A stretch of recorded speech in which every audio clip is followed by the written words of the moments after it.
નમસ્કાર દર્શક મિત્રો, સ્વાગત છે આપનું ક્રાંતિ માર્ગમાં ને આપણી સાથે જોડાઈ ચૂક્યા છે વાવથરાથી સ્થાનિક પત્રકાર થાનાજી રાજપૂત। જી થાનાજી, સ્વાગત છે આપનું ક્રાંતિ માર્ગમાં। જી નમસ્કાર વિક્ષુબેન, બોલીએ।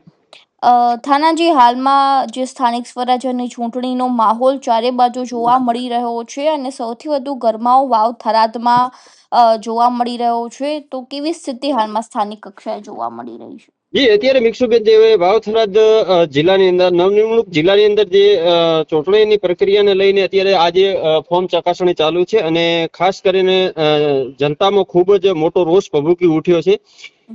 એ રોષની જ્વાળા એટલી બધી ભયંકર છે કે આ ચૂંટણીની અંદર મોટું ભયંકર પરિણામ આવી શકે છે। એટલે કેવા પરિણામ આવવાની આશા છે થાનાજી? પરિણામ એવા આવશે કે મિક્ષુબેન કે અત્યારે જે પાર્ટીઓ છે તે પક્ષ પલટા કરી રહી છે અને પક્ષ પલટાને કારણે જ જનતામાં રોષ એટલો બધો ભભૂકી ઉઠ્યો કે જે જનતા જે પક્ષની અંદર કાર્ય કરતી હતી, જે જનતા જે પક્ષને સાચવીને બેઠી હતી, જે જનતા જે પક્ષને વોટ આપતા હતા ત્યારે જેના ઉપર વિશ્વાસ મૂકતા હતા ને જે વિશ્વાસઘાત કરી અને વિશ્વાસઘાતી લોકો, પક્ષ ગમે તે હોય, પક્ષથી મારે કોઈ લેવા દેવા નથી અને મને પણ રાજકારણથી પણ કોઈ લેવા દેવા નથી, પણ જે અત્યારે જનતાની જવાળા છે એ હું તમને જણાવી રહ્યો છું। જનતામાં એટલી બધી જવાળા છે કે કોઈ સીમા જ નથી।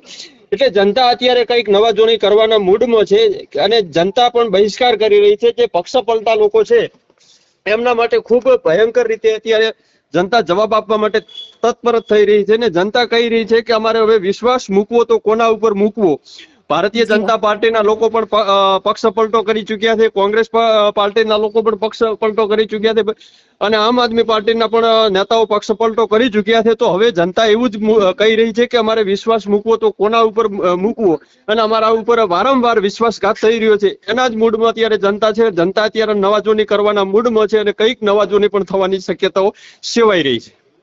જી, શું નવાજૂની થઈ શકે છે થાનાજી? નવાજૂની એવી જ થશે કે જે વર્ષોથી તત્પરત બેઠેલા અને જે અડીખમ નેતાઓ બેઠેલા છે એમને મોટો ફટકો લાગવાની શક્યતાઓ સેવાઈ રહી છે અને જનતાના કામો થતા નથી અને જે નેતાઓ છે એમને પણ અહીંથી પક્ષ પલટા કરવા અને પક્ષ પલટા કરી અને એમના જ રોટલા શેકવા માટે અને એમના જ સ્વાર્થ માટે જે કરતા હોય છે ત્યાં જનતા પીસાતી હોય છે। એટલે અત્યારે જનતા અલગ રીતનું નક્કર પરિણામ લાવવાના છે, પણ હજી જનતા કોઈ એવું બોલતી નથી કે અમે પરિણામ કેવું લાવીશું, કોને આપીશું અને શું કરીશું, પણ હવે એમના મૂડ અને વિચારો એ ટૂંક સમયમાં બહાર આવશે।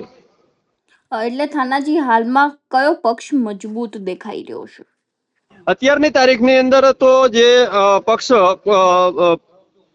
ત્રિપાંખીય જંગ ચાલી રહ્યો છે અને ત્રિપાંખીય જંગની અંદર કંઈક ને કંઈક નવાજૂની થવાની છે। એમાં ખાસ કરીને અત્યારે વાવ થરાદ નવનિર્મુક જિલ્લાની અંદર કોંગ્રેસ પણ મૂડમાં જ જોવા મળી રહી છે અને ભાજપને પણ ઘણી બધી ભીહ પડી રહી છે, કારણ કે ભાજપની અંદર લોકો ખૂબ જ પરેશાન થઈ રહ્યા છે અને આજે ગઈકાલના જે થરાદના દર્શો જે હતા તે પણ વિકાસથી વંચિત 1 થી 6 વોર્ડની અંદર વિકાસથી વંચિત લોકો પરેશાન થઈ રહ્યા છે। ગામડે ગામડે વાવ થરાદ જિલ્લાના ગ્રામીણ વિસ્તારની અંદર રોડ રસ્તાની પણ માંગો છે અને લોકો પણ એવી માંગો કરી રહ્યા છે કે જે પૂરગ્રસ્ત લોકો હતા એમના કામો થયા નથી। પૂરગ્રસ્તમાં જમીન ધોવાણ, પાક નિષ્ફળના જે સરકારે જાહેરાત કરી હતી તેના પ્રમાણમાં કોઈ ખેડૂતો નિરાશ છે।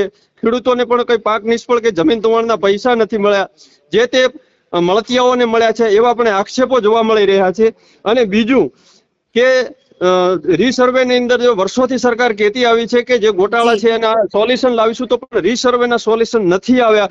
એટલે જનતા ત્રાહિમામ પોકારી ગઈ છે અને જનતા જે બોલી રહી છે એ જ હું તમને સત્ય જણાવી રહ્યો છું। જી થાનાજી, ધન્યવાદ આપનો માહિતી આપવા બદલ।